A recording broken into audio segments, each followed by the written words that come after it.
Hi hello Aswathi's family വ്ളോഗിൻ്റെ പുതിയൊരു വീഡിയോയിലേക്ക് എല്ലാവർക്കും സ്വാഗതം. അപ്പോൾ നമ്മളിതാ പറഞ്ഞ പോലെ മുട്ട പാർട്സിൻ്റെ റോസ്റ്റ് ഉണ്ടാക്കാൻ പോവാണ് കേട്ടോ. അപ്പോൾ നമുക്കിതിവിടെ വടകരയൊന്നും അങ്ങനെ കിട്ടില്ല. നമ്മൾ കോഴിക്കോട് മാർക്കറ്റിൽ പോയിട്ടാണ് ഇത് വാങ്ങുന്നത്. അപ്പോൾ പോയി വാങ്ങുന്നതൊക്കെ കുറച്ച് അൺസഹിക്കബിൾ ആയിട്ടുള്ള കാര്യമാണ്. എന്നാലും നമുക്ക് നിവൃത്തിയില്ലല്ലോ.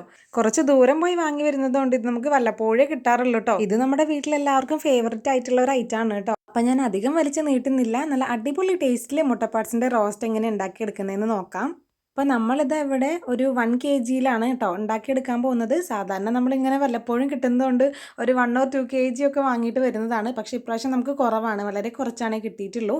അപ്പോൾ ഇതാ അതിനെ നല്ലോണം കഴുകി നമ്മൾ കുക്കറിലേക്ക് ആക്കിയിട്ടുണ്ടേ. അപ്പോൾ ഇതിലേക്കായിട്ട് ഞാനൊരു 4 ടീസ്പൂൺ മല്ലിപ്പൊടിയും 3 ടീസ്പൂൺ മുളക് പൊടിയും ഒരു 3/4 ടീസ്പൂൺ മഞ്ഞൾപ്പൊടിയും കൂടെ നല്ലോണം ഇതാ റോസ്റ്റ് ചെയ്തെടുക്കുന്നുണ്ടേ. അപ്പോൾ പ്രത്യേകം ശ്രദ്ധിക്കുക, ലോ ഫ്ലെയിമിൽ വെച്ചിട്ട് വേണം കേട്ടോ നമ്മൾ പൊടികളൊക്കെ ഒന്ന് റോസ്റ്റ് ചെയ്തെടുക്കാൻ വേണ്ടിയിട്ട്. ഇങ്ങനെ ചെയ്യുമ്പോഴാണ് നമ്മുടെ റോസ്റ്റിന് നല്ല ബ്ലാക്ക് കളർ കിട്ടുക കേട്ടോ.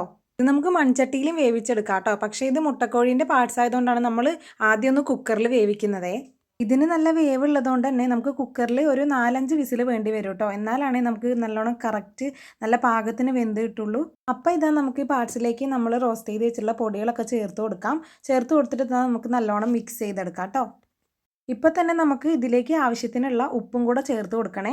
അതുപോലെ തന്നെ ഇതിലേക്ക് ഒരുപാട് വെള്ളമൊന്നും ഒഴിച്ചു കൊടുക്കേണ്ട കാര്യമില്ല. ഒരു 1/2 ഗ്ലാസ് വെള്ളം ഒഴിച്ച് കൊടുത്താൽ മതിയാവും കേട്ടോ. അപ്പോൾ കുക്കറൊക്കെ അടച്ച് നമുക്കിതാ വേവിക്കാനായിട്ട് വെക്കാം. അപ്പോൾ ആ സമയം കൊണ്ട് തന്നെ നമുക്ക് ഇതിലേക്ക് കുറച്ച് ഉള്ളിയൊക്കെ വഴറ്റിയെടുക്കേണ്ട കാര്യമുണ്ട്. അപ്പോൾ നമുക്ക് ഫ്ലെയിം ഓൺ ആക്കിയിട്ട് ചട്ടി വെച്ച് കൊടുക്കാം. അപ്പോൾ ചട്ടി നല്ലോണം ചൂടാവട്ടെ. ചൂടായിട്ട് വരുമ്പോൾ അതിലേക്ക് നല്ല വെളിച്ചെണ്ണ ഒഴിച്ച് കൊടുക്കാം. വെളിച്ചെണ്ണ ചൂടായി വരുമ്പോൾ നമുക്ക് അതിലേക്ക് ഒരു സവാളയാണ് എടുത്തിട്ടുള്ളത്. അത് അരിഞ്ഞതും പിന്നെ കുറച്ച് കറിവേപ്പിലയും കൂടെ ചേർത്ത് കൊടുത്ത് നന്നായി വഴറ്റിയെടുക്കാം. ഉള്ളി ഇതാ ചെറുതായിട്ട് വാടി തുടങ്ങിയിട്ടുണ്ട്. അപ്പം നമുക്ക് അതിലേക്ക് ഇനി ഇഞ്ചി വെളുത്തുള്ളി പേസ്റ്റ് ഇതാ ഞാനൊരു 1/2 ടേബിൾ സ്പൂൺ എടുത്തിട്ടുണ്ട്. അത് നമുക്ക് ചേർത്ത് കൊടുക്കാം. അത് ചേർത്ത് കൊടുത്തിട്ട് നന്നായിട്ടൊന്ന് മിക്സ് ചെയ്തിട്ടെടുക്കുക. അപ്പോൾ ഇതാ നമ്മുടെ കുക്കർ 6 വിസിലായിട്ടുണ്ട് കേട്ടോ. അപ്പോൾ നമുക്കതിൻ്റെ ഫ്ലെയിം ഓഫ് ചെയ്യാം. അപ്പോൾ ഇതാ നമ്മുടെ ഉള്ളിയൊക്കെ നന്നായിട്ട് റോസ്റ്റായി വന്നിട്ടുണ്ട് കേട്ടോ. അപ്പോൾ നമുക്ക് കുക്കറിലുള്ളത് തുറന്ന് നോക്കാം. അപ്പോൾ ഇതാ ഇതുപോലെയാണ് ഉണ്ടാവുക. ഉപ്പും മുളകൊന്നും അതിൽ പിടിക്കാത്ത പോലെയാണ് കേട്ടോ ഉണ്ടാവുക. നമ്മൾ മസാലയൊക്കെ ഇതിൽ ചേർത്ത് കൊടുത്തുകൊണ്ട് തന്നെ ഉള്ളിയിൽ ഇനിയൊന്നും നമുക്ക് ചേർക്കാനില്ല. നമുക്ക് നേരെ ഇത് ചട്ടിയിലേക്ക് ഒഴിച്ചു കൊടുക്കാം കേട്ടോ. എന്നിട്ട് ഇത് നല്ലോണം തിളപ്പിക്കുക. ഇതിലിപ്പോൾ വെള്ളമുണ്ട്, നമ്മൾ അത്ര വെള്ളം ഒഴിച്ചിട്ടുള്ളൂ, എന്നാലും ഒരുപാട് വെള്ളമുണ്ട്. അപ്പോൾ നമുക്കിതാ ഒന്ന് തിള വന്ന് തുടങ്ങിയിട്ടുണ്ടെങ്കിൽ ഒരു 1/2 സ്പൂണ് ഗരം മസാല പൊടിയും ഒരു ടീസ്പൂണോളം കുരുമുളക് പൊടിയും ഞാൻ ചേർത്തിട്ടുണ്ട് കേട്ടോ.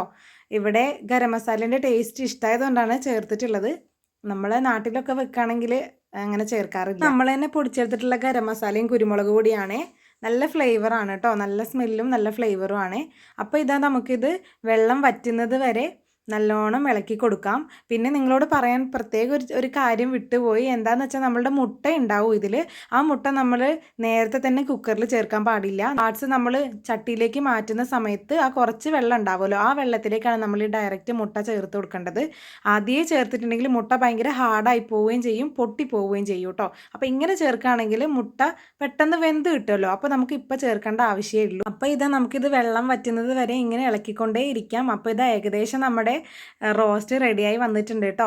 അപ്പോൾ ഇത് അധികം ഫേമസ് അല്ലാന്ന് തോന്നുന്നു ഈ ഒരു മുട്ട പാർട്സ് എന്ന് പറയുന്നത്. പക്ഷേ ചില ഷാപ്പുകളിലൊക്കെ ഇത് കൊടുക്കുന്നുണ്ടെന്ന് ഞാൻ കേട്ടിട്ടുണ്ട്. ചിന്നമുട്ട എന്ന് പറഞ്ഞിട്ടാണ് ഇത് കൊടുക്കുക, അങ്ങനെയാണ് ഞാൻ കേട്ടിട്ടുള്ളത്. നിങ്ങൾ ആരും ഇത് ട്രൈ ചെയ്തിട്ടില്ലെങ്കിൽ ഒരു പ്രാവശ്യമെങ്കിലും ഇത് ട്രൈ ചെയ്ത് നോക്കുക. നിങ്ങൾക്ക് എല്ലാവർക്കും ഇഷ്ടപ്പെടും. അത്ര അടിപൊളി ടേസ്റ്റാണ് കേട്ടോ. അപ്പോൾ ഇതാ നമ്മുടെ മുട്ടപ്പാർട്സിൻ്റെ റോസ്റ്റ് അടിപൊളിയായിട്ട് റെഡിയായി വന്നിട്ടുണ്ടേ. അപ്പോൾ മൺചട്ടിയിലായതുകൊണ്ട് തന്നെ ഇത് നല്ല ഡ്രൈ ആയിട്ടുണ്ടേ. അപ്പോൾ ഇതാ ഞങ്ങളുടെ അമരപ്പയറിൻ്റെ ഉപ്പേരിയും പാർട്സും ചോറുമായിട്ട് നല്ലൊരു പിടി പിടിച്ചു കേട്ടോ. എല്ലാവരും ഇത് ട്രൈ ചെയ്ത് നോക്കിയിട്ട് അഭിപ്രായം പറയുക. അപ്പോൾ പുതിയൊരു വീഡിയോ ആയിട്ട് വരുന്നവരെ ടാറ്റാ.